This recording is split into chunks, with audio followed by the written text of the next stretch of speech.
श्रीरमणाय ओम श्री गुरुभ्यो नमः।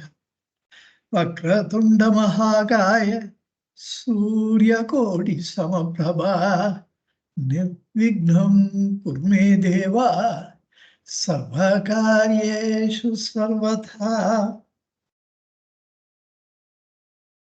பற்பல சமயம் தானும் பதைபதை தொடுங்குமாறு கற்பனை கடந்த தெய்வ கடவுளே ரமண பேரார் அற்பனை ஆண்டு கொண்டாய் அசடனின்றி நீ கைவிட்டால் சொற்பழி தொடுப்பேன் கண்டாய் ஜோதி சேரருணை வாழ்வே கீர்த்தியை உற்ற தேவ சென்னிவே கரங்கள் கூப்பி ஆர்த்தியின் அடைந்து போற்றும் ஆண்டலே ரமண பேரால் கோத்தையனாகும் என்னை குறிக்கொண்டாய் இனி கைவிட்டால் வார்த்தைகள் பொழிவேன் கண்டாய் வன்மை சேரருணை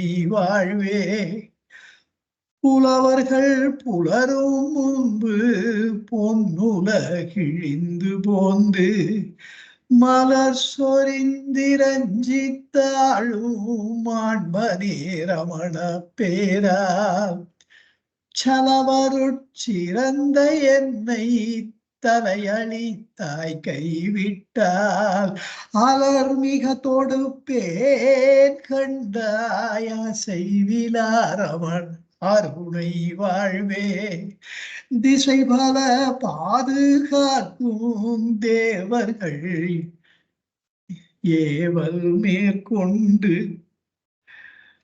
இசை பல பாடியேத்தும் இறைவனே ரமண பேரால் இசைவிலா என்னை ஆண்டாய் இகழ்ந்து நீ இனி கைவிட்டால் வசை பல தொடுப்பேன் கண்டாய் வசையில அருணை வாழ்வே நால்வகைப்பட்டனாக நானில திழிந்து நன்னி நால்வகை பாக்கள் பாடும் நாதனே ரமண பேரால் மால் வழிபட்ட என்னை வரைந்தனை இனி கைவிட்டால் மேல் வசை தொடுப்பேன் கண்டாய் விளங்கு சீரருணை வாழ்வே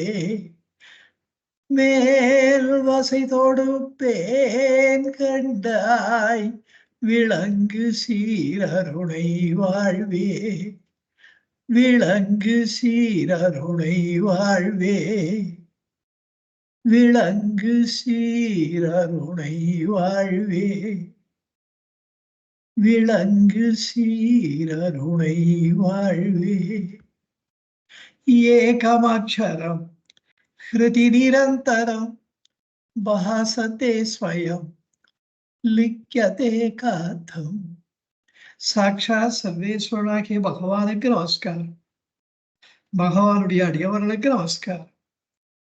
உங்கள் எல்லோரையும் அக்ஷரமணமாலையின் பாடத்திட்டத்தின் கீழ் 19வது வகுப்பிற்கு அன்போடு வரவேற்கிறேன்.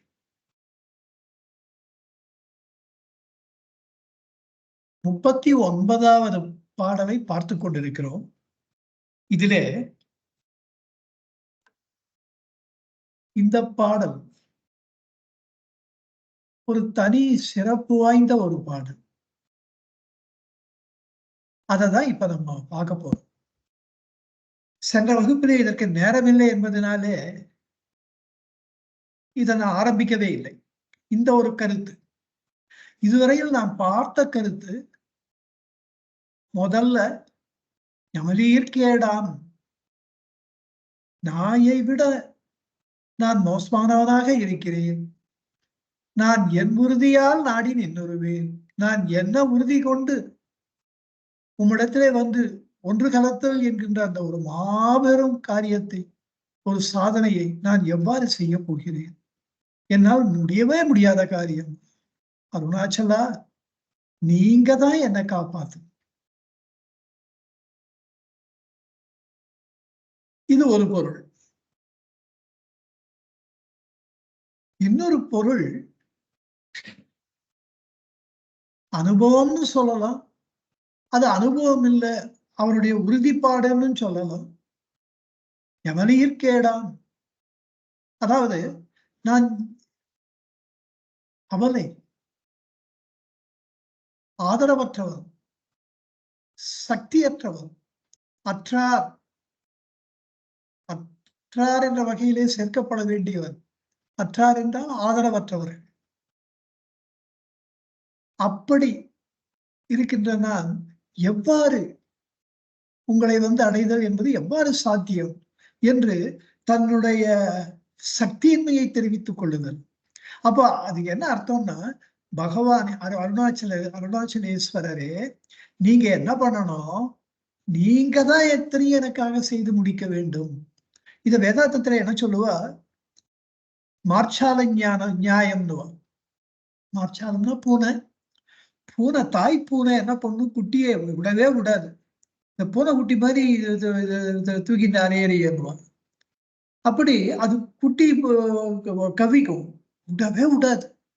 அது எக்காரணத்தை கொண்டும் விடாது. அப்படி ஒரு பாசத்தை தன்னுடைய குழந்தை மேல காமிக்கும். அப்படி நீங்க எனக்கு பண்ணி காப்பாத்துங்க, என்னை கைவிடவே விடாதீங்க அப்படின்னு சொல்றாராம். அடுத்த பொருளை நம்ம பார்த்துட்டோம். எமனீர் கேடாம். என்ன, நாயை விட மோசமானவனா என்ன? நான் என் உறுதியால், நான் என்னுடைய சங்கல்பத்தால் உங்களை அடைந்தே தீர வேண்டும் என்கின்ற அந்த ஒரு உறுதிப்பாட்டால், உறுதியால் நாடி, உங்களை நாடி,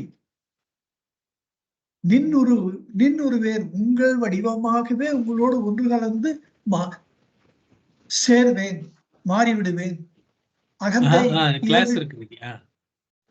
அகந்தை இயல்பில் இருந்து நான் ஆன்ம இயல்புக்கு மாறுவேன். கண்டிப்பா நான் இதை செய்யறேன்னா இல்லையா பாருங்க. இது மர்க்கட நியாயம்னு சொல்றது. அதாவது குரங்கு குட்டி அதனுடைய தாயை கொஞ்சம் கூட விடாது, கெட்டியா பிடிச்சுக்கும். அங்க போட மாட்டோம் கொஞ்சம் கூட. அதாவது அது விடுதல் என்கின்ற பேச்சுக்கே இடமில்லை. அப்படி ரொம்ப தீவிரமா அது கெட்டியா தாயை பிடிச்சுக்கும். அந்த தாய் குரங்கு இருக்க, கிளைக்கு கிளை தாவும், மரத்துக்கு மரம் தாவும். பாக்குறதுக்கு நம்மளுக்கே பயமா இருக்கும். ஆனா அந்த தாய் குரங்குக்கு கொஞ்சம் கூட கவலையே இருக்காது. இது குழந்தை கீழே விழுந்துட போறது. அதுக்கு அந்த ஒரு கான்பிடன்ஸ், அதுக்கு அவ்வளவு கெட்டியா அது பிடிச்சு விட்டுருணும் நம்மள. அப்படி நான் உன்னை பிடிச்சுப்பேன் என்று இந்த பாட்டினுடைய, இந்த திருப்பாட்டினுடைய ஒரு சிறப்பே இப்படி வேதாந்தத்திலே கூறப்படுகின்ற இந்த சரணாகதி தத்துவத்துக்கு உதாரணமாக சொல்லப்படுகின்ற இது இந்த மார்ச்சால நியாயமும் மர்க்கட நியாயமும். இந்த இரண்டுக்கும் பொருள் கூறும்படியாக ஒரு வசதி செய்து கொடுப்பதுதான் இந்த பாடலினுடைய தனிப்பெரும் சிறப்பு.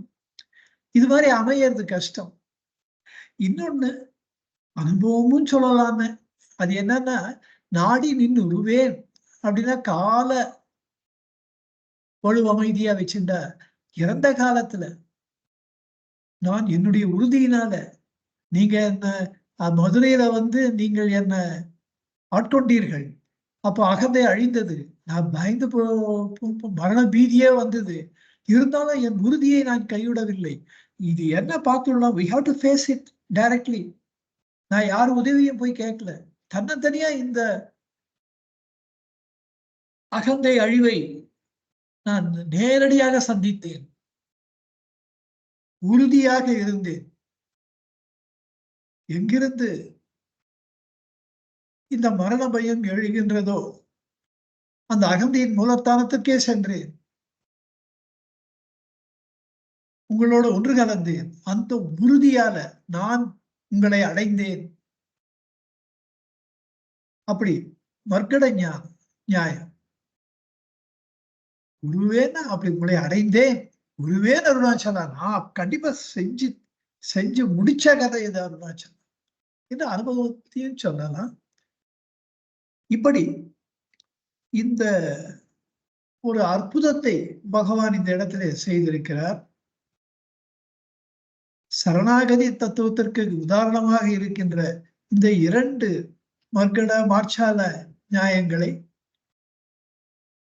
ஒரு சேர பொருள் வரும்படியாக இந்த கண்ணியிலே வைத்திருக்கிறார். இதுல நான் என் உறுதியால் என்பதுல என் என்பதற்கு என்னும்னு ஒரு பொருள் உண்டு. நான் என்னும் உறுதியால் அப்படி சொல்லணும்.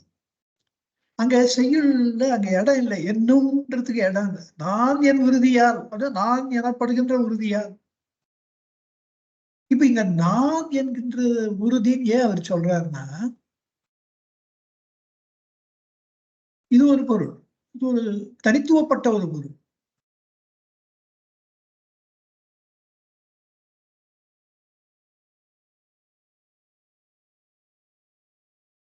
உபதேச உண்டியார்ல 18வது பாட்டுல பகவான் சொல்றாரு இல்லையா, எண்ணங்களே மனம் யாவினும் நானேனும் எண்ணமே மூலமா முந்தி பர யானா மனமென உந்தி பர. எண்ணங்களே மனம். மனம் என்பது ஒரு எண்ணங்களுடைய தொகுப்பு, bundle of thoughts. அந்த எல்லா எண்ணங்களிலும் எது எல்லா எண்ணங்களுக்கும் ஆதாரமாக இருக்கின்றது, மூலமாக இருக்கின்றது என்றால் நான் என்னும் எண்ணம் தான். இந்த நான் என்னும் எண்ணம் தான் முதல் எண்ணம், ஆதி எண்ணம். இப்போது நினைத்து பாருங்கள், அருணாச்சல என்பது ஒரு பரமான்ம வஸ்து. அதிலிருந்து கிரணங்கள், ஒளிக்கிரணங்கள் அந்த ஞான சூரியனிடமிருந்து புறப்படுகின்றன. அது அந்த ஜோதி சுரூபமாக அந்த ஒளியை அவர்கள் இந்த பூமிக்கு அந்த ஒளிக்கதிர்கள் கொண்டு வருகின்றன. சூரியனுடைய ஒளிக்கதிர்கள் எவ்வாறு இந்த பூமியிலே வந்து அந்த ஒளிக்கதிரோடு கண்ணிலே இருக்கின்ற பியூப்பிள் பாவை கண்ணொளி அந்த விண்ணொளியோடு சூரிய ஒளியோடு சூரிய கதிரோடு கலந்த ஒளிய நமக்கு காட்சி எப்பொழுது கிடைக்கிறது இல்லையோ, அதை போல இந்த ஆன்ம ஞான சூரியனிடமிருந்து புறப்படுகின்ற இந்த கதிர்கள் ஒவ்வொரு ஜீவராசியிலும் போய் சேர்கின்றன. அதனாலதான் இந்த அருணாச்சலம் என்கின்ற இந்த பரமாத்மா வஸ்து எங்கும் பறந்து எதிரும் விருந்து எல்லாமா இருக்கின்றது. விரிகதிரால் யாவும் விழுங்கும் அருணகிரி பரமாத்மாவே என்று பஞ்சரத்திலே பகவான் கூறுகின்றபடி இது எல்லா ஒன்னத்துல கூட அது மிஸ் ஆறதே இல்லை, எல்லாத்திலையும் போய் சேர்கின்றது. இந்த மனித பிறவியில சிந்திக்கும் திறமை ஏற்படுவதனாலே, 6ஆம் அறிவு உண்டாவதினாலே இந்த சிந்தனா சக்தி முதல் எண்ணம் நான் என்பதுதான் எழுகின்றது. இந்த நான் என்ற எண்ணம் எழுந்தவுடன் அகந்தை இதை மனம் என்றும் அந்த மனம் சுட்டிக்காட்டுகின்ற உடல் என்றும் திசை திருப்புகின்றது. உண்மையில இந்த நான் அதான் ஒரு பகவான் சொல்லுவார். இதெல்லாம் யோசிச்சு ஆராய்ந்து பார்த்தால் உள்ளது உணர உணர்வு வேறின்மையா இன்மையில் உள்ளது உணர்வாகும் முந்தி பர உணர்வே நாமாய் உளம் முந்தி பர. உள்ளது உணர, நமக்கு உள்ளே என்ன இருக்கின்றது நம்ம தெரிந்து கொண்டால் உணர்வாக, உணர்வுதான் உள்ளது உணர உணர்வே உணர்வாக நாம் இருக்கிறோம். அந்த உணர்வே நாமாய் உள்ளோம். உணர்வு ஒண்ணுதான் இருக்கு நமக்குள்ள. இந்த உடலோ மனமோ அந்த கரணங்களோ எதுவுமே இல்லை. இருக்கிறது அந்த உணர்வு தான். அதனாலதான் சொல்லுவார், அந்த உணர்வு தான் நமக்கு வழிகாட்டி. அந்த உணர்வு இருக்கிறதுனாலதான் பகவான் அடுத்த ஸ்டெப் சொல்றார். உள்ளது 40 எடுப்பது முதல் வரியிலேயே சொல்ல வேண்டிய அத்தனை, அவர் சொல்ல விரும்புகின்றவை அத்தனை அந்த ஒரே ஒரு வழியில முதல் வரியிலேயே சொல்லிவிடுகிறார். உள்ளதனது உள்ள உணர்வு உள்ளதோ, உள்ளதனது நமக்கு உள்ளே உள்ள பொருள் ஒன்று இருக்கின்றது, அது அனது. உள்ளதனது அது இல்லாவிட்டால் உள்ள உணர்வு உள்ளதோ, நான் இருக்கிறேன் என்கின்ற அந்த உணர்வு நமக்கு எப்படி தோன்றும்?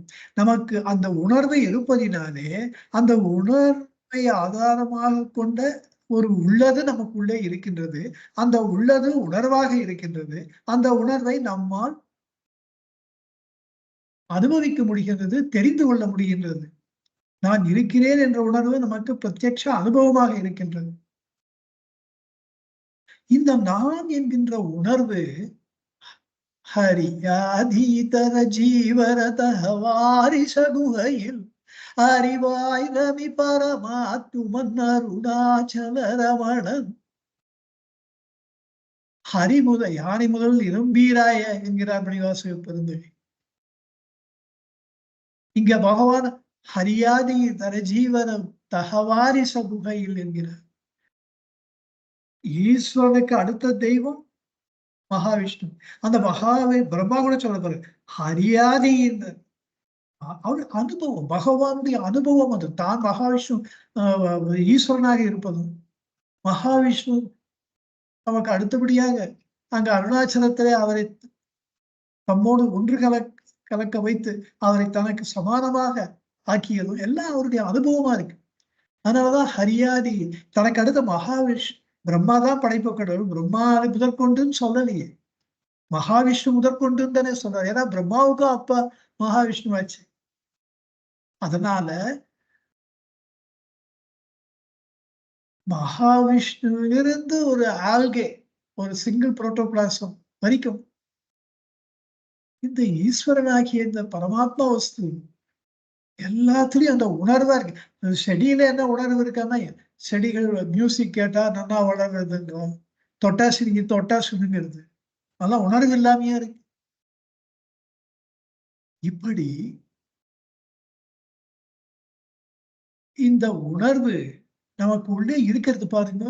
இங்க ஒரு முக்கியமான விஷயம் சொல்றோம். இது நீங்க maybe it's a small deviation, but இது நீங்க ரொம்ப அவசியம் இந்த வேதாந்த கருத்தை தெரிஞ்சுக்கணும்.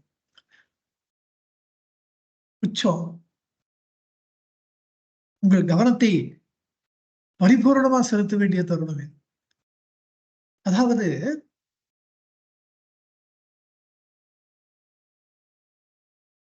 இந்த ஒரு தெய்வத்தை எப்படி நம்ம உபாசனை பண்றோம்? விக்கிரக ஆராதனை. கோயில்ல போயிட்டு விக்கிரகத்தை ஆராதனை பண்றது. பிறகு வீட்டுக்கு வந்தா அந்த தெய்வத்தினுடைய மந்திரத்தை சொல்லுவோம். ஓம் நமோ நாராயணாயன்றது, ஓம் நம சிவாயன்றது, ஓம் சரவண பவன்றது, இப்படி மந்திர ஜபம். பிறகு மூர்த்தி தியானம். இந்த மந்திர ஜபம் பண்ணும்பொழுது அந்த மூர்த்தியை, ஈஸ்வரனை பினாகம் என்னும் வில்லை வளைத்தவனாக, ஜடாதாரியாக, கங்காதாரியாக, புலித்தோலை அரைக்கி செய்தவனாக, காடுடைய சுடரை பொடி பூசியவனாக, கரித்தோலை போர்த்து கொண்டவனாக, யானை தோலை உரித்து போர்த்து கொண்டவனாக, இப்படி எல்லாம் நம்ம, அதுதான் மூர்த்தி தியானம். அந்த மூர்த்தியில தியானம் பண்றது. இப்படி எல்லாம் பண்றதுக்கு எவ்வளவு புண்ணியம் பண்ணியிருக்கணும். சாதாரணமா கிடைக்கிற விஷயமா? அவனருளாலே அவன் தாழ் வணங்கி என்று மணிவாசகர் சொல்லுமா போலே, இப்படி ஈஸ்வர ஞாபகத்துல இருக்கிறதுக்கே ஒரு புண்ணியம் பண்ணியிருக்கு. அது ஈஸ்வரனுடைய அருள்னு சொல்றது. அவன் அருளாலே அந்த ஒரு உறுதிப்பாட்டினாலே நம்ம ஈஸ்வர தரிசனம் பண்றோம். சமர்த்த ராமதாஸ் சொல்லியிருக்கார், மந்திரம் கொடுத்திருக்கார் ஜபம் பண்றதுக்கு, ஸ்ரீராம் ஜெயராம் ஜெய ஜெயராம். அதுல இருக்கிற ஒரு அக்ஷரத்திற்கும் 1 கோடி முறை அந்த மந்திரத்தை சொன்னா ராம தரிசனம் கிடைக்கும்ன்றாரு. அப்படித்தான் அவருக்கு கிடைச்சது. அதனால அவர் சொல்றார். அவர் ஆஞ்சநேய சுவாமியை வழிகாட்டியா வச்சிருந்து ஸ்ரீராம் ஜெயராம் ஜெய ஜெயராம் சொல்லி கோடிக்கணக்கில் அக்ஷரத்துக்கு 1 கோடி அப்படின்னு சொல்லி ராம தரிசனம் செய்யும். அப்படி அப்போ நமக்கு பிடித்த இறைவனை தரிசனம் பண்ண அது அது எவ்வளவு பெரிய அருள், சாதாரண அருளா அது.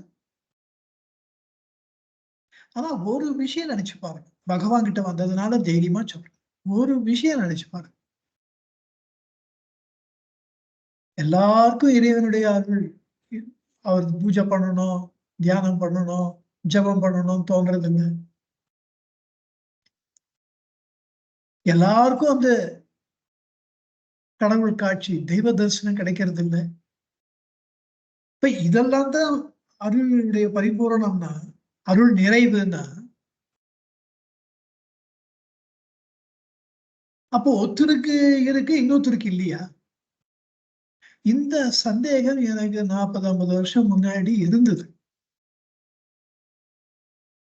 பகவானுடைய தத்துவங்கள் எல்லாம் புரிஞ்சுக்கிறதுக்கு முன்னாடி. அப்ப இறைவன் பரம கருணாமூர்த்தியா, அவருடைய அருள் பரிபூர்ணமானது, மனிதர்களுடைய அருள் தான் பரிச்சின்னப்பட்டது, இறைவனுடைய அருள் அனநியமானது, இது அந்நியப்பட்டது, பக்தனுடைய இது, இப்படி எல்லாம் சொல்றோமே.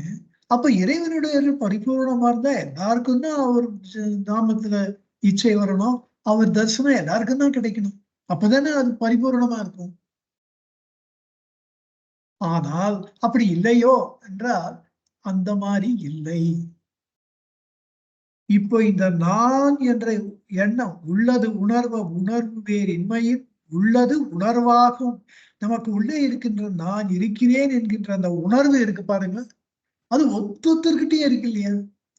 அந்த எண்ணம், அந்த உணர்வு, அது நமக்கு உள்ளே இருக்கின்ற பரமாத்ம வஸ்து நமக்கு உள்ளே இல்லாவிட்டால் அந்த உணர்வு அதிலிருந்து வெளியே வருமா? உள்ளதளது உள்ள உணர்வு உள்ளதோ? அப்படி இருக்கும் பொழுது ஒத்தொத்தரு ஜீவனிலும் இருக்கின்றது, ஒரு ஜீவராசியிலும் இது இருக்கின்றது என்றால், இது இல்லாத கல்லு, மண்ணு, தாவரங்கள், விலங்குகள், மனிதர்கள், செடிகள், கொடிகள், இது இல்லாத இடமே இல்லை அப்படின்னா, அந்த உணர்வு இருக்கு பாருங்க, அந்த ஒளி கதிர் நம்ம அதை உருவகப்படுத்தும். அந்த உணர்வு நமக்கு உள்ள இருக்கிறதுனாலதானே நம்ம ஜீவிக்க முடியுது. யோசிச்சு பாருங்க, நம்ம உயிரோடு இருக்கிறதுக்கு காரணம் அந்த உணர்வு தானே. இந்த உணர்வு ஒவ்வொரு ஜீவராசியிலும் இருக்கின்றது, அதுதானே அருள் நிறைவு, அருளின் முழுமை. அது இல்லாத இடம் எங்க இருக்கு? அப்போ அந்த நான் இருக்கிறேன் என்ற உணர்வுமயமாக நாம் இருப்பதை நாம் தெரிந்து கொள்வது, நமக்கு தெரிவதுதான் இறைவனுடைய அருள் நிறைவு, முழுமையான அருள் அதுதான். இதுல விசித்திரமா ஒண்ணு சொல்லலாம். குருவாச்சூர் கோவில இவரு சொல்றார், பகவான் சொல்றார், அதுல உள்ளதே உள்ளவென ஓங்கும் திருவருளே, உள்ளதே உள்ள பகவான் வந்து பிரம்மா, பிரம்மம், ஆத்மா, ஆத்மா, பரமாத்மா இப்படிலாம் ஒண்ணும் சொல்லல, உள்ளதுன்னு தான் சொல்லியிருக்கு. அந்த உள்ளதுதான் உண்மையான பெயர் இறைவனுக்கு. உள்ளதே உள்ளவென ஓங்கும் திருவருளே, நமக்கு உள்ளே அந்த திருவருள், இறைவனுடைய பரம பரிபூர்ணமான அருள் இருக்கிறேன் இருக்கிறேன் என்று நமக்கு உள்ளே ஒளிர்ந்து கொண்டு இருப்பதினாலே அது நமக்கு எப்போதும் நம்ம அதை நமக்கு அது ஞாபகப்படுத்தி கொண்டே இருப்பதினாலே, அது இல்லாம நம்மால இருக்கவே ஒரு க்ஷணம் கூட இருக்க முடியாது என்பதினாலே உள்ளுருகி உள்ளா உயிர்கட்கே, உள்ளதனை எள்ளுகுறை ஏயும் அல்லாது.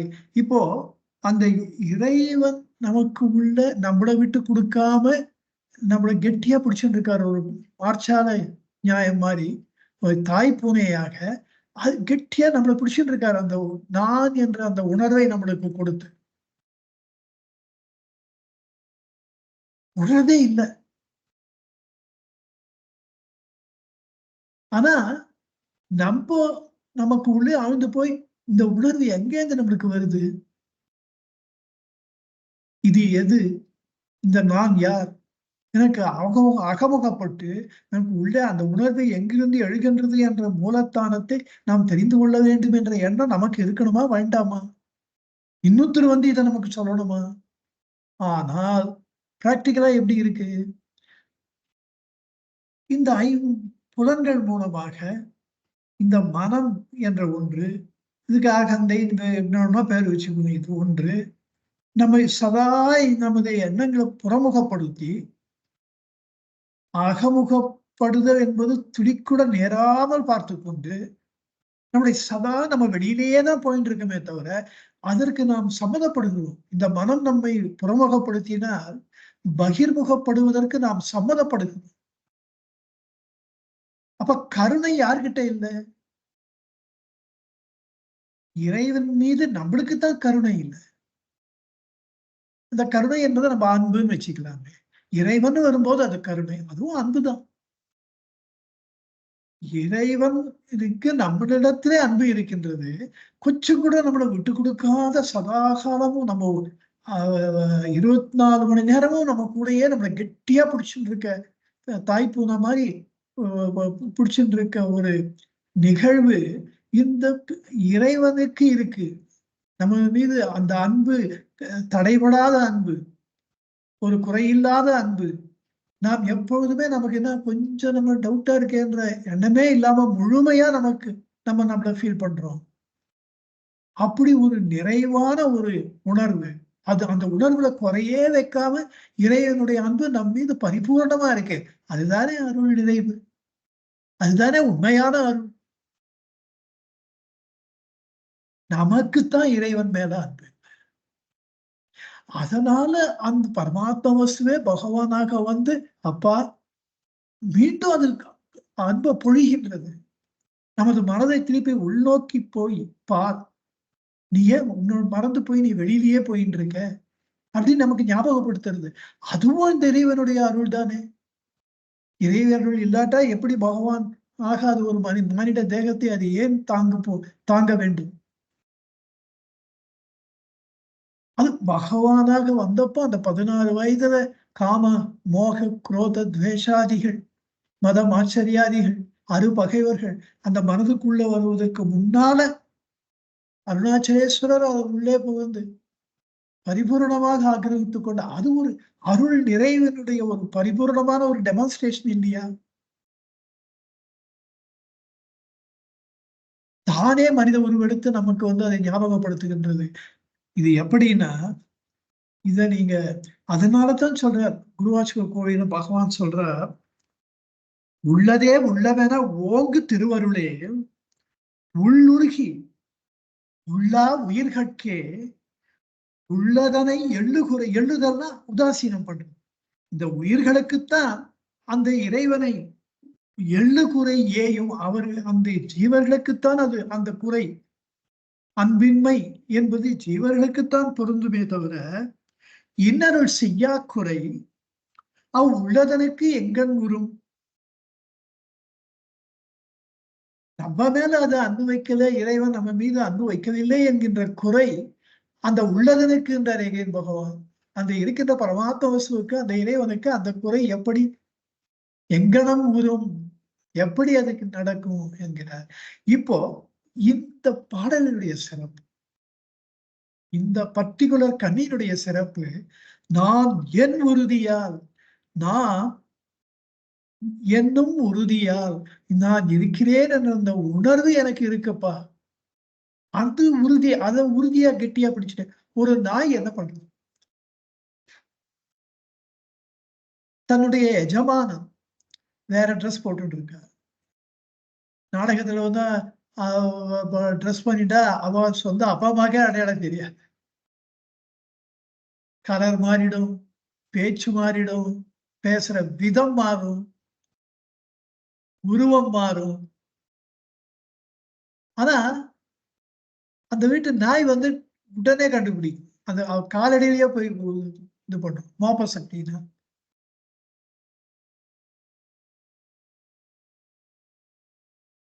இந்த ஜீவாத்மா என்கின்ற இந்த நாய் தன்னுடைய எஜமானனாகிய பரமாத்ம வஸ்துவில் இருந்து பிரமாதம் என்கின்ற அந்த நழுவதினாலே தன்னுடைய ஆன்ம நிலையை மறந்து விட்டதினாலே நழுவி அகந்தையிலே விழுந்து அதுல சகல உபாதிகள், நாமரூபங்கள், முப்புடிகள், துவந்தங்கள், இந்த ஐம்புலன்கள், தத்துவங்கள், இந்த இது அந்த இது உலகாதி விஷயங்கள், பற்றுக்கள், இப்படி இந்த அந்த வினைகளை ஆற்றுதல், வினைகளை ஆற்றுவதனாலே பாவ புண்ணியங்களை சம்பாதித்தல், அந்த பாவ புண்ணியங்களை நிறைய சம்பாதிப்பதினாலே சஞ்சித ஆகாமிய பிராரப்த வினைகளை சேர்த்து கொள்ளுதல், அதனால் அதை தீர்ப்பதற்கு மீண்டும் பிறவி எடுத்தல், இப்படி வெகு தூரம் தன்னுடைய எஜமானனை விட்டு பிரிந்து ஓடி வந்துவிட்டது. ஆனா அந்த இறைவன் நம் மீது வைத்திருக்கின்ற ஒரு பெரும் கருணை நமக்கு இந்த நாய்க்கு இருக்கின்ற மோப்ப சக்தியை போல நமக்கு இந்த நான் என்கின்ற உணர்வு என்கின்ற மோப்ப சக்தி நம்மளுக்கு இருக்கின்றது. இது எப்படியாவது அதனாலதான் பகவான் அகமுகப்பட வேண்டும் என்கிறார். அப்படி டைவ் இன்வர்ட்ஸ் அப்படி உள்ள போகும்போது இந்த நாய்க்கு இருக்கின்ற ஒரு அதிசய சக்தி, மோப்ப சக்தி இருப்பதை போன்று நமக்கும் இந்த நான் என்கின்ற இந்த உணர்வை கெட்டியாக பிடித்துக்கொண்டு அதிலே மேலும் மேலும் உள்ளாழ்ந்து போதல் என்கின்ற காரியம் நம்மால் இயன்ற காரியமாக இருக்கின்றது. அதனால நிறைய பேர் பகவானுடைய அந்த உபதேசத்தை பின்பற்றி இந்த நான் என்கின்ற உணர்வு என்கின்ற அந்த மோப்ப சக்தியினாலே தான் கடந்து வந்த பாதையை மீண்டும் ஒற்றி அது மீண்டும் மீண்டும் காலடியை மீண்டும் அந்த காலடிகள் நடந்து வந்த பாதையை மீண்டும் தம் நடந்து வந்த எப்படி நாய் வந்து அந்த காலடிகளை மோப்ப சக்தியினாலே பின்பற்றி அந்த எஜமானன் இருக்கின்ற இடத்துக்கு போய் சேர்ந்துருவோம். அதை போல ஆதியிலே பிரிந்து வந்துவிட்டு இந்த நான் என்கின்ற உணர்வு, அந்த உணர்வுல தப்பு இல்லை. அந்த உணர்வை மனதோடும் அகந்தையோடும் இந்த காரணமாயை காரண சரீரம் தான் பிரச்சனை. அது பிரம்மசக்தியாவே இருப்பதனால அது நமக்கு அடையாளம் தெரியறது இல்லை.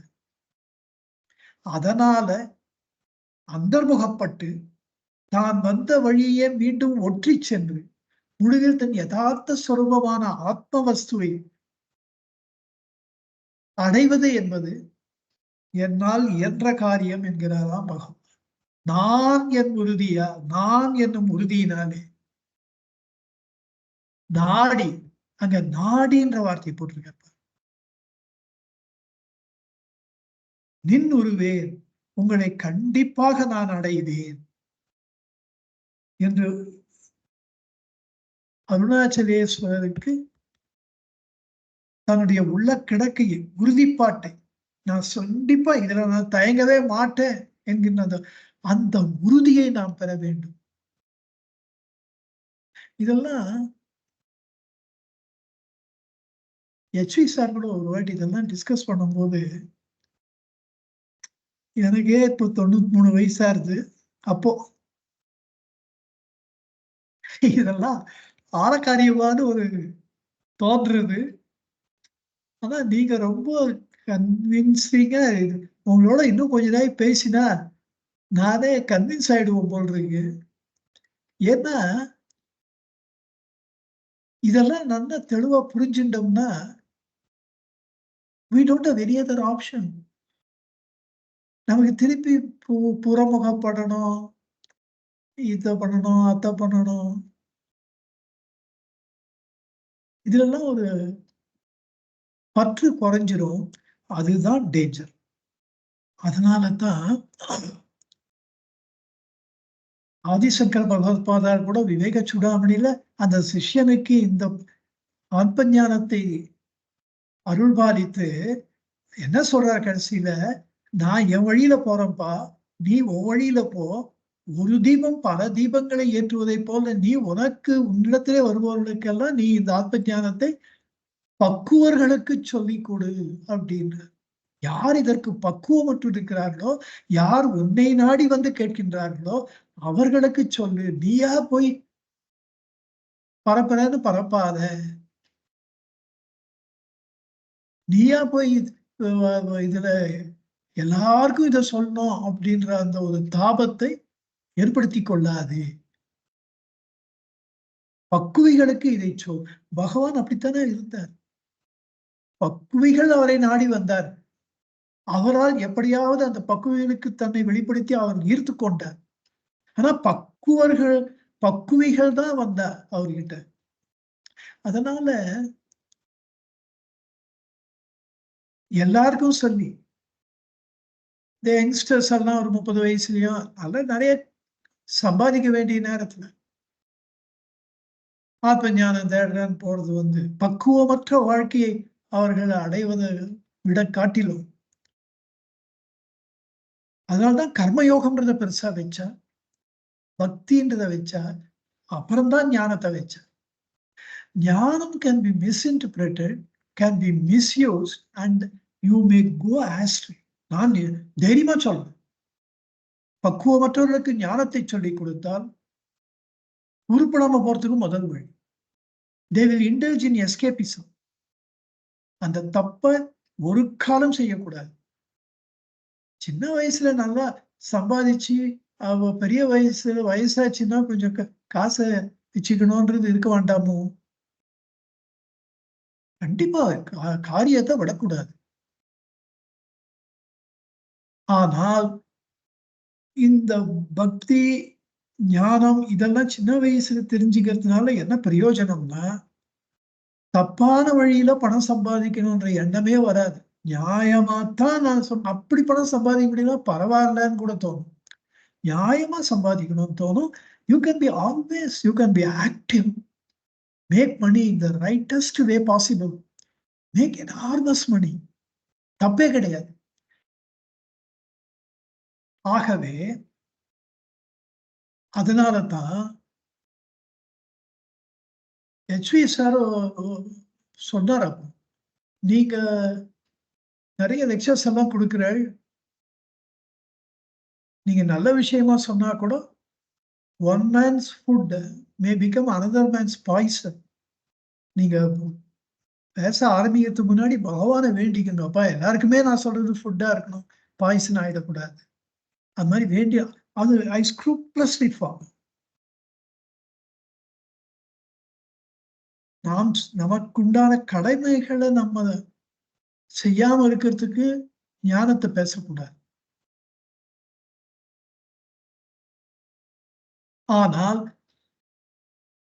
நமக்கு உள்ளே இந்த விஷயங்கள்லாம் தெரிஞ்சுட்டா நம்ம கடமைகள் எல்லாம் பர்ஃபெக்டா பண்ணிட்டு நமக்கு உள்ளே ஆழ்ந்து போதல் என்பது நம்மால் என்ன ஆகக்கூடிய காரியம். அதையும் நம்ம ஞாபகம் வச்சு அததான் இந்த பாட்டுல பகவான் சொல்ற, நான் என் உறுதியால் நாடி நின்னுருவேன். We are very clear about the goal. சில பேர் எனக்கு லட்சியமே எனக்கு தெரியல அப்படின்னா, லட்சியத்தை நான் சொல்றேன். நம்முடைய லட்சியம் அந்த நான் யார் என்று நமக்குள்ளே ஆழ்ந்து போதல், எண்ணங்களை விளக்குதல். இதை பாதி பண்ணாலே நமக்கு மனம் பரிசுத்தமாகும். சின்சியரா நம்ம ஒர்க் பண்ணோம்னா ஆபீஸ்லயோ இதுலயோ பிசினஸ்லயோ நம்ம நியாயமா சின்சியரா பண்ணா அதுக்கு உண்டான ரிவார்டு இல்லாம போகவே போகாது. கண்டிப்பா நமக்கு நல்ல நிரந்தரமான சுகமும் நியாயமான நம்முடைய நியாயமான ஆசைகள் எல்லாம் நிறைவேற்றி வைப்பதும் இதெல்லாம் தன்னிச்சையாகவே நடக்கும். We must live a full life, ஒரு highly contented life. Contentment cannot be again escapism. Just make lot of money. What is wrong there? நியாயமா பண்றதுல தப்பு என்ன இருக்கு? ஆகவே இந்த பாடலிலே இந்த ஒரு மாபெரும் தத்துவம், இறைவனுடைய அருள் நிறைவு என்பது நமக்கு உள்ளே நமக்கு கிடைத்திருக்கின்ற நான் என்றும் உணர்வு. இதை இந்த பாடலிலே நான் என்னும் உறுதியால் என்பதனாலே இதெல்லாம் தான் எனக்கு தோணித்து. இதை உங்களோட ஷேர் பண்ணிக்கணும்னு நான் ஆசைப்பட்டேன். இந்த பாடலுடைய தனிப்பெரும் சிறப்பு ரொம்ப பெருசு. இதுல மார்ச்சால ஞானம் வருது, மர்க்கட ஞானம் வருது, நான் அனுபவித்து விட்டேன் என்ற கால வழுவமைதி வருது, இந்த அருள் நிறைவு வருது. இறைவனுடைய அருள் நிறைவு என்பது எல்லாருக்கும் இருக்கிற அந்த முழுமை என்பது என்ன என்பது தெரிகிறது. அது தெரிஞ்சதுன்னா அந்த உணர்வை பற்றி கொண்டு அந்த நம்முடைய எஜமானனை, இந்த பரமாத்ம வஸ்துவை, இந்த பகவானை, இந்த அருணாச்சலேஸ்வரனை நான் அடையணுமா வேண்டாமா என்ற உறுதிப்பாடு வருது. இப்படிப்பட்ட இந்த கன்னி பகவானுக்கு பிறப்புரிமையாக கிடைத்த இந்த நான் யார் விசாரத்தை பற்றியது. அதனாலதான் அவர் சொல்றாரு, துப்பறிவில்லா இப்பிறப்பென் பயன். இதுதான் துப்பறிதல். நமக்குள்ளே இந்த நான் என்கின்ற உணர்வு, நான் என்னும் அந்த தன்னுணர்வு பிரகாசம், அந்த உணர்வு ஒளிமயமானது. அது ஒளியா இருக்கிறதுனாலதான் ராத்திரி நடுராத்திரில கூட எனக்கு ஸ்ரீராம் எனக்கு தெரியும். அதை தவிர டேபிள்ல என்ன இருக்குன்னு தெரியாது, சுத்தி என்ன இருக்குன்னு தெரியாது. ஆனா என்ன எனக்கு தெரியுது, நான் படுத்துட்டு இருக்கேன்னு தெரியுது, உட்காந்துருக்கேன்னு தெரியுது, எழுந்து உட்காந்துக்கணும் தெரியுது. என்னை பற்றிய விவரங்கள் எல்லாம் நல்லா பரிபூர்ணமா தெரியுது. எப்படி தெரியுது? நான் என்கின்ற அந்த உணர்வு, அந்த ஜோதி நமக்கு ஒரு விளக்கு இல்லைன்னா ஒண்ணு தெரியவே தெரியாது. அந்த நான் என்கின்ற உணர்வு தான் விளக்கு, நமக்கு உள்ளே இருக்கின்ற விளக்கு. அதைத்தான் ஆத்ம ஜோதின்னு சொல்றேன். இப்படி இந்த இந்த உணர்வை பற்றி கொண்டு போனால் நான் என்று நினைத்துக் கொண்டிருந்தாலும் அந்த இடத்திலே கொண்டு போய் விட்டுவிடுகிறார். நான் யார் என்ற அருண்மொழி தொகுப்புல பகவான் நான் யார் என்று கேட்கறது ஒரு பக்கம் இருக்கட்டும், நான் என்று இந்த உணர்வை கெட்டியாக பிடித்துக் கொண்டிருந்தால் அதே நிலைவிலே மூழ்கினால் அது அந்த மூலத்தானத்திலே கொண்டு போய் விட்டுவிடும். இதையும் பகவான் சொல்லியிருக்கார்.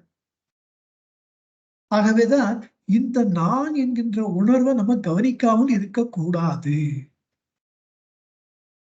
அப்படி கவனிக்காம விட்டா நமக்குத்தான் இறைவன் மீது அன்பில்லைன்னு. இந்த துப்பறிவு மனிதனுக்கு ரொம்ப அவசியம் என்பதனால்தான் நம்ம துப்பறிவில்லா இப்பிறப்பெண் பயன் ஒப்பிடவாயே அருணாச்சலேஸ்வரதையே இந்த பொறியை நிவர்த்தியுங்கள் என்று சொன்னேன். இப்படி இந்த மார்ச்சால ஞானப்படி தாய்ப்பூனையை போல நீங்கள் எனக்கு பக்கத்திலேயே இருந்து என்னை காப்பாத்தி எனக்கு தகுந்த உறுதிப்பாட்டை கொடுத்து எனக்கு ஆத்ம ஞானத்தை நான் அடையும்படியாக எனக்கு நீங்கள் செய்யுங்கள். அதுக்கு எனக்கு சக்தி இல்லையே, நீங்க தான் பண்ணணும் அப்படின்ற அந்த வேண்டுகோளை அடுத்த பாடலிலே வேறு விதமாக வைக்கிறார். 40வது பாடல். எகைன் ஒரு பாட்டிலையும் அந்த கருத்து தொடர்ச்சி இருக்கிறதையும் ஞாபகம் வச்சுக்கணும். இதெல்லாம் தனித்தனி கண்ணிகள் அல்ல, பகவானுடைய அந்த உணர்ச்சி பெருக்கு, உணர்ச்சி வெள்ளம் இந்த அக்ஷரவணமான. அடுத்த பாட்டுல சொல்றாரு பாருங்க, 40வது பாடல். ஞானமில்லாதவன் ஆசையா தளர்வர ஞானம் தெரித்தருள் அருணாச்சல அருணாச்சல சிவ அருணாச்சல சிவ அருணாச்சல சிவ அருணாச்சல. ஞானமில்லாது உங்களை பற்றிய ஞானம் எனக்கு இல்லை, உங்களை அடைவதற்கு எப்படிப்பட்ட ஞானம் எனக்கு தேவைப்படும், அந்த ஞானம் என்ன தெரியாது. ஆனா அருணாச்சலேஸ்வரரே, உங்களை ஒரே ஒரு முறை இந்த மலையை பார்த்தா இனம் புரியாத ஒரு கிளர்ச்சி, இனம் புரியாத ஒரு அது அந்த மலையை பார்க்கும் பொழுதே உள்ள பொங்கி பொங்கி எழுகின்ற ஒரு மகிழ்ச்சி, ஒரு இன்பம், ஒரு சுகம். அதனால எனக்கு உங்க மேல ஆசை அதிகமா இருக்கு. உங்க மேல ஆசை மட்டும் இருக்கு, உங்களை அடைவதற்குரிய ஞானம் இல்லை. இதனால எனக்கு என்ன ஆறுது தெரியுமோ, ஒரு தளர்வு ஏற்படுகின்ற. அப்பதான் நான் ஹெச்வி சார் நினைச்சுப்பேன், இதெல்லாம் நல்லாதான் இருக்கு, இந்த 93 வயசுல இதெல்லாம் எப்படி நமக்கு அப்ப அந்த ஒரு தளர்வு, மனசுல ஒரு அயர்வு நியாயம்தானே. அதுல அது அது நியாயமான உணர்வு. அதுக்குதான் திஸ் cannot happen overnight. அதுதான் முயற்சி. சின்ன வயசுல இருந்து கொஞ்சம் கொஞ்சமா இதெல்லாம் அப்படி பண்ணிட்டே இருந்தா, அது ஒரு காலகட்டத்துல அருணாச்சலேஸ்வரர் டிசைட் பண்ணுவார். நமக்கு எப்ப குடுக்கணும்னு. நம்ம கொஞ்சம் நெறைய கொஞ்சம் காசெல்லாம் சம்பாதிக்கணும். அப்படிலாம் இருந்ததுன்னா, உங்கள தூக்கி காட்டுக்கெல்லாம் அனுப்ப மாட்டாரு. அருணாச்சலத்த வந்து சும்மா உட்காருங்கன்னு சொல்ல மாட்டாரு. அது செய்கின்ற வினைகளை எல்லாம் ஒரு லெவல்ல கொண்டு வந்து, கொஞ்சம் எல்லாம் செட்டரேட் பண்ணி, பெர்ஃபெக்ட்டா பண்ணுவார். அவர பரிபூரணமா நம்பிட்டா, பெர்ஃபெக்ட்டா பண்ணுவார். ஆனால் சொல்றாரே அவர்தான். நான் யார் அருண்மொழி தொகுப்புல சொல்லியிருக்காரு இல்லையா? புலிவாயுப்பட்ட இரை போல குருவின் அருட்பார்வையில் அகப்பட்டவர் அவரால் ரட்சிக்கப்படுவரே அன்றி ஒரு காலம் கைவிடப்படார். ஆனா ஒரு சப்ளிமெண்டரி வேர்ட் பின்னாடி ஆட் பண்றார். எனினும் குரு காட்டிய வழிப்படி தவறாது நடக்க வேண்டும். யார் விசாரம் பண்ணணும்? இந்த துப்பறிவு நம்ம உபயோகப்படுத்தணும். நமக்குள்ள இருக்கு அந்த மோப்ப சக்தி இருக்கு. நமக்குள்ள அந்த உணர்வு இருக்கு.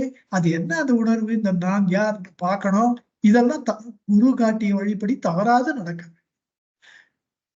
மத்த விஷயங்கள்ல சரியை, கிரியை, யோகம் இது அதுக்கெல்லாம் கத்துக்கணும் ஒருத்தர்கிட்ட போய். முயற்சி பண்ணி ஒரு பக்குவம் அடைஞ்சா தான் நெறைய விஷயங்கள் யோகாசனங்களோ, ஹத யோகமோ, அ எல்லா விஷயமும் பிரயோஜனப்படும். எடுத்தெடுப்புல பண்ண முடியாது. ஆனால் இந்த பகவான் காட்டிய இந்த நான் யார் என்கின்ற இந்த துப்பறிவு, இதற்கு எந்த விதமான முன்முயற்சியும் பக்குவப்படுத்திக் கொள்வதும் தேவையில்லை. இந்த நான் யார் என்ற முயற்சியை செய்வதே, அதுவே முயற்சியும், அதுவே பக்குவப்படுத்துதலும். அதுவே பக்குவப்படுத்தும். பிரத்யேகம் ஒரு பக்குவப்படுத்துதல் தேவையில்லை. அது ஒரு பெரிய அததான் சொல்றாரு. ஞானமில்லாது உன் ஆசையால் உன் மேல வச்ச ஆசை ஒரு நாளையே தளர்வற ஞானம். இந்த இடத்துல ஜீவன் முக்தியே வருது. ஆனா விதேக முக்தி இல்லாம அங்க தளர்ந்து போயிடக்கூடாது.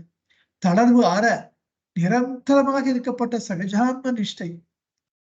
அப்படிப்பட்ட சகஜான்ம ஞானம் தெரித்து அருள் அருணாச்சலா. அந்த ஞானத்தை எனக்கு கொடுத்து என்னை காப்பாற்றுங்கள். அருள்வாளியுங்கள் அருணாச்சலா என்கிறார். அருள் என்பது வினைத்தொகையா வைத்துக் கொண்டால் அப்படி எனக்கு அருளிய அருளுகின்ற அருளப் போகின்ற தன்னை பொறுத்தவரையில அனுபவத்தை சொல்லுகிறது. இப்படி 2 பொருள்களும் இதற்கு வரும்படியாக இந்த பாடல் அமைந்திருக்கின்றது. இதுல ஞானம் இல்லாது உன் ஆசையால் இது கூட தனித்தனியா தளர்வன என்பதை கூட்டினால்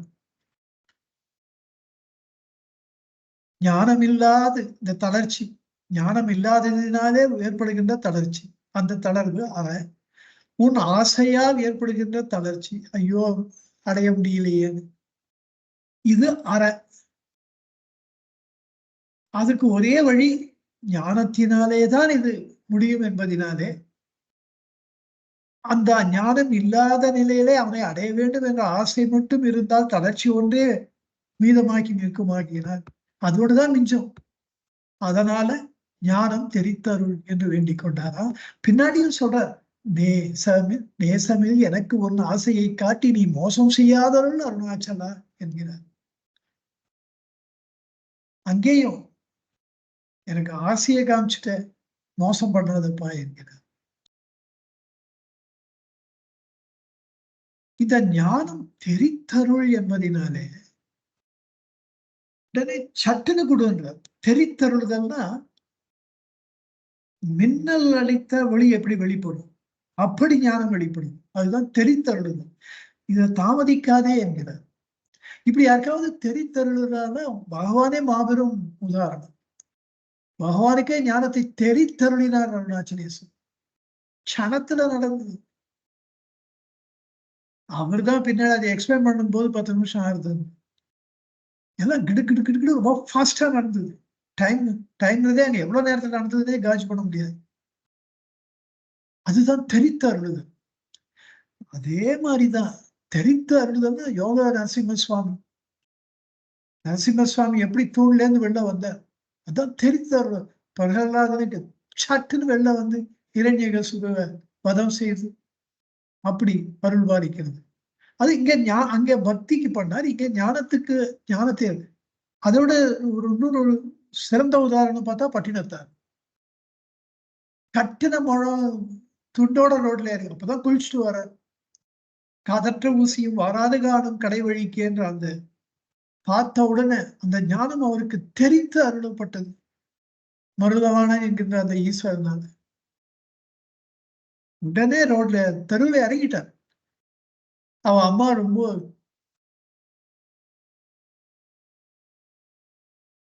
பாசத்தினாலே நெக்கு நெக்கு உருக வேண்டினான், என்னையும் துறந்தனையோ அப்படின்னு.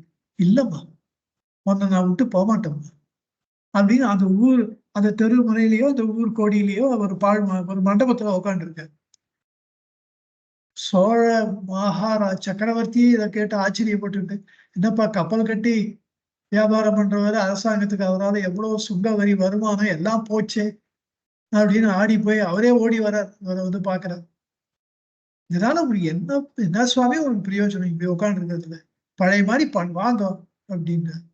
அப்ப இவர் சொல்றார், இந்த சோழ மண்டல சாம்ராஜ்யத்தையே தன் நெற்கற்ற கொடைக்குள் கட்டியாடும் நீர் நிற்க யான் இருக்க, இனிமே உங்க சுங்க வரியாது, உங்க லைசன்ஸ், இனிமே எனக்கு என்ன அந்த பாடம், உங்களை நான் இன்னும் மதிக்க வேண்டிய அவசியம் இல்லை, இந்த கவலையெல்லாம் இனிமே எனக்கு கிடையாது. நீங்க நிக்கிறீங்க, நான் உக்காண்டிருக்கேன், இதுக்கு மேல என்ன பெரிய பிரயோஜனம் நீங்க எதிர்பார்க்கிறீங்க எனக்கு. ராஜாவே ரொம்ப நமஸ்காரம் பண்ணிட்டு போனார். அப்படி அதுதான் ஞானம் தெரித்தருளுது. அது இந்த பாட்டுல அவர் அதை ரொம்ப விசேஷமா சொல்றார். ஞானம் தெரித்தருள் அருணாச்சலம். ஏன் ஞானத்தை கேட்கிறார் என்றால், அறிவு ஒன்றே நேர்முக்தி சாதனமாகும். ஆன்ம போதத்திலே 2வது பாட்டுல ஆதிசங்கர் பகவத்பாதர் சொல்றார், ஆன்மானுபவத்துக்கு ஞானம் தான் நேர்முக்தி சாதனம். பக்தி நீங்க எவ்வளவுனா 1000 சொல்லிக்கலாம். பிரக்ஞானம் பிரம்மா, அந்த பிரக்ஞானம் தான் ஞானம். The consciousness is Brahma. அந்த ஞானத்தை நமக்காக பகவான் வேண்டுகிறார். அவர் ஞானத்தை அடைந்த நிலையில இந்த கண்ணியை அவர் இயற்றி இருக்கிறார். இன்னொன்னு, தெரிந்தருளுதல்றதுக்கு காரணம், ஞானம் எப்போதும் எங்கேயும் இப்பொழுதே இங்கே என் ஹியர் அண்ட் நவ் இருந்து கொண்டே இருக்கின்றது. அதனால இறைவன் நினைத்தால் அது அந்த க்ஷணமே தெரித்து அருள முடியும். அதனால டிமாண்ட் பண்றார், ஞானம் தெரித்தருள் அருணாச்சலா என்கிறார். அப்பர் பெருமான் கூட சொல்ற, ஞானத்தால் தொழுவார்கள் தொழக்கண்டு ஞானம் தா உன்னை நானும் தொழுவனே. பரம பக்தியில முழுகி இருக்கிற அப்பர் பெருமான் ஞானிகளை பார்த்து, தமக்கும் ஞானம் வந்தா நல்லா இருக்குமே, எனக்கு நீங்க ஞானத்தை கொடுங்க, நான் பக்தியினால தொழறது இருக்கட்டும், ஞானம் தா உன்னை நானும் தொழுவனே, நானும் உங்களை ஞானத்தினால கொஞ்சம் தொழறனே அப்படின்னு கெஞ்சி கேட்டுக்கொள்கிறார். இந்த ஞானம் தெரித்து அருளியதை கந்தர் அலங்காரத்துல அருணகிரியார் சொல்ற விதமே ஒரு தனி விதம். போக்கும் வரவும் இரவும் பகலும் புறம்பும் உள்ளும் எல்லாம் மாறி மாறி சொல்றாரு பாருங்க. போதல் வருதல், இரவு பகல், புறம்பு வெளியே உள்ளே, வாக்கும் வடிவும் வாக்கு சொல்லு வடிவம் நாம ரூபங்கள் முடிவும், இதுக்கு ஒரு முடிவே இல்லாது ஒன்று வந்து வந்து தாக்கும். அந்த ஞானம் என்னை வந்து தாக்கியது, மனோலயம் தானே தரும், என்னை தன் வசத்தே ஆக்கும், அது முகவா சொல்லனாது இந்த ஆனந்தம் என்ற அந்த ஞானம் எப்படி தெரித்து முருகப்பெருமான் அவருக்கு அருளினார் என்பதை அவர் கூறுகின்றார். இப்படி இந்த ஞானத்தினாலேதான் என்பதை பகவான் உள்ளத நாற்பதையும் சொல்றார். எப்பெயர் இட்டு எவ்வுருவில் ஏத்தினும் நாம ரூபங்களினாலே எந்த பெயர் வைத்து எந்த உருவத்தில் நீ தொழுதாலும் ஆர் பேர் உருவில், அந்த பேர் உருவில் அப்பொருளை காண்பழியது ஆயினும் பகவான் எவ்வளவு விட்டு கொடுக்காம சொல்றாரு பாருங்க. அந்த அந்த பரமாத்ம வஸ்துவை அந்த தெய்வத்தின் மூலமாக அந்த பொருளை காண்பதற்கு அந்த தெய்வம் கண்டிப்பா ஞானத்துல ஆன்ம வஸ்துவை உங்களுக்கு அருளியே தீரும். அந்த தெய்வத்தினுடைய கடமை அது. அப்படி ஜாபபிரானாக இருந்தாலும் ஞானம் கிடைக்கும், முருகப்பெருமானாக இருந்தாலும் அவரை வழிபட்டா ஞானம் கிடைக்கும். அவர் காமாட்சி காமாட்சியா இருந்தாலும் சாஸ்திரி முத்துசாமி தீட்சிதருக்கு, சியாம சாஸ்திரிகளுக்கு அவதான் காமாட்சி காமாட்சின்னு உயிரை விட்டார். ஞானத்தை அவன்னா பரிபூர்ணமா பேசுறார். தியாக பிரம்மம் கான் வழியாக ஆயினும் அந்த பரமாத்ம பொருளைனா வஸ்து, ஆன்ம வஸ்து, அதை காண்பதற்கு அது வழியாக இருந்தாலும் கூட அம்மெய்ப்பொருளின் உண்மையினில் தன் உண்மையினை ஓர்ந்து ஒடுங்கி ஒன்றுதலே உண்மையில் காணல் உண. அந்த பரமாத்ம வஸ்து நமக்கு உள்ளே இருக்கின்றது. அந்த நான் என்கின்ற அந்த உணர்வு, அந்த வஸ்து இருப்பதினாலே தான் நமக்கு உள்ளே தோன்றுகின்றது. அது அந்த மெய்ப்பொருளின் உண்மையில் தன் உண்மை என்பதை இந்த ஒளிக்கதிர், நான் என்கின்ற ஒளிக்கதிர் இருக்க உணர்வு, அதுதான் நம்முடைய உண்மை. அது அந்த ஆத்மா, எங்க ஆத்மாவிலிருந்து அந்த ஒளிக்கதிர், அந்த ஒளி கிரணம், அந்த உணர்வு ஆகிய கிரணம் வெளியே வருகின்றதோ அந்த பரமாத்ம வஸ்துதான் மெய்ப்பொருள். அதிலே அதை ஓர்ந்து ஒடுங்கி ஒன்றுதலே ஒன்று கலத்தலே அந்த பரமாத்ம வஸ்துவை உண்மையில் காண உணர் என்கிறார். உள்ளத 48வது பாடல் இது. இன்னொன்று 20வது பாடல். அதுல காணும் தனை விட்டு தான் கடவுளை காணும் காணும் மனோமயமாம் காட்சி தனை காணும் அவன் தான் கடவுள் கண்டானாம் தன் முதலை தான் முதல் போய் தான் கடவுள் அன்றீரதா. காணும் தனை விட்டு நமக்கு உள்ளே பரமாத்ம வசுவாக இருந்தோடு எல்லாவற்றையும் காணுகின்ற தன்னை விட்டு தான் கடவுளை காணல், தான் புறமுகப்பட்டு கடவுளை காணல் காணும் மனோமயமாம் காட்சி. நம்முடைய மன கற்பனை தான் அது. தன்னை காணும் அவன், எவன் தனக்கு உள்ளே ஆழ்ந்து போய் தன்னை காண்கின்றானோ, அந்த மூலத்தானத்தை அடைந்து அந்த பரமாத்ம வஸ்துவை ஓர்தல், அது உணர்தல். காண்டலாவது அது ஆதல், அதை தரிசனம் செய்வது என்பது அதுவாகவே ஆதல். அதுவாகவே ஆதல் என்பது இருத்தல். அதுவாகவே எப்பவும் நாம் இருந்து கொண்டிருக்கிறோம் என்பதை நாம் தெரிந்து கொள்வதுதான் அதுவாதல். தன்னை காணும் அவன் தான் கடவுள் கண்டானாம், அப்படி தன்னைத்தான் காண்பவன் தான் கடவுளை கண்டவனாவான்.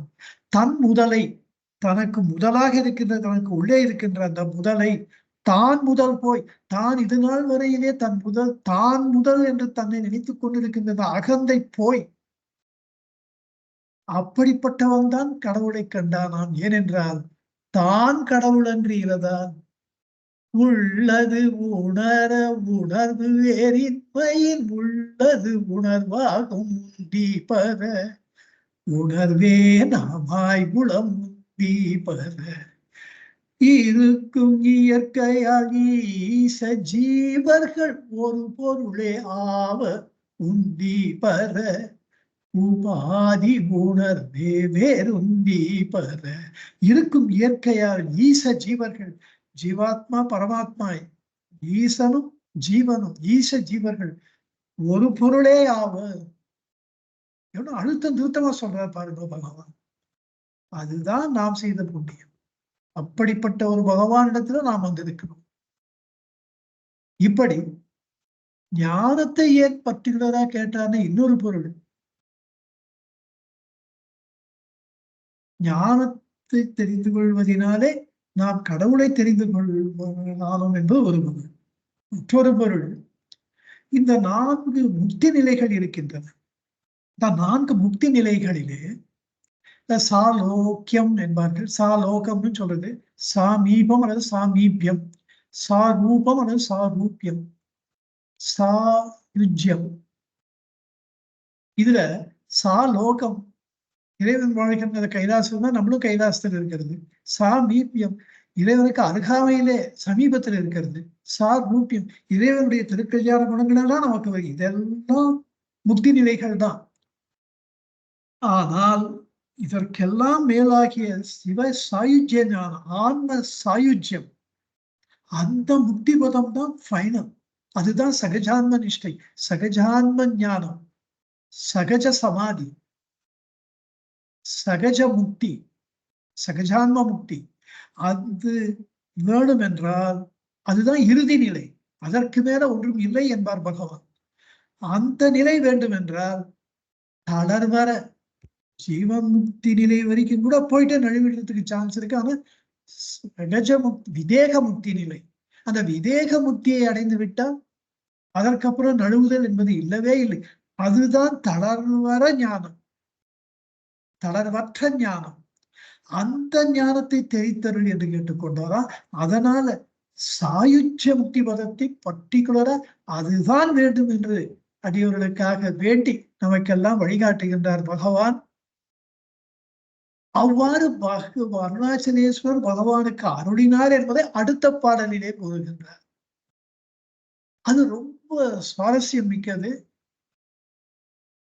நமது சிந்தனா சக்தியை தூண்டுவது, மனதுக்கு இதமளிப்பது, சுகமளிப்பது. அந்த சுரத்தை அடுத்த வகுப்பிலே நாம் அனுபவிப்போம். திங்கட்கிழமை அடுத்த வகுப்பிலே நாம் அந்த சுகம் நமக்காக காத்து கொண்டிருக்கின்றது என்று சொல்லி இந்த வகுப்பை இந்த அளவிலே நிறைவு செய்கிறேன். நன்றி, நமஸ்காரம். நமோ ரமணாய, நமோ ரமணாய, நமோ ரமணாய, நமோ நமோ நமோ ரமணாய, நமோ ரமணாய, நமோ ரமணாய, நமோ நமோ. வேண்டியதெல்லாம் ஈந்தும் வேண்டா விருப்பமுமீ ஓய் நமோ நமோ. வையகமெங்கும் அலிந்த பெரும் புகழ் வாகை அணிந்தோய் நமோ நமோ. सर्वे जना सुखिनो भवन्तु, लोकाः समस्ताः सुखिनो भवन्तु, सर्वसम्मङ्गलानि भवन्तु. ओम शांति शांति शांति. हरि ओम तत्सत्, हरि ओम तत्सत्, हरि ओम तत्सत्. இப்போ உங்களெல்லாம் குரங்கு முடியா பிடிச்சுக்கணும். அந்த இது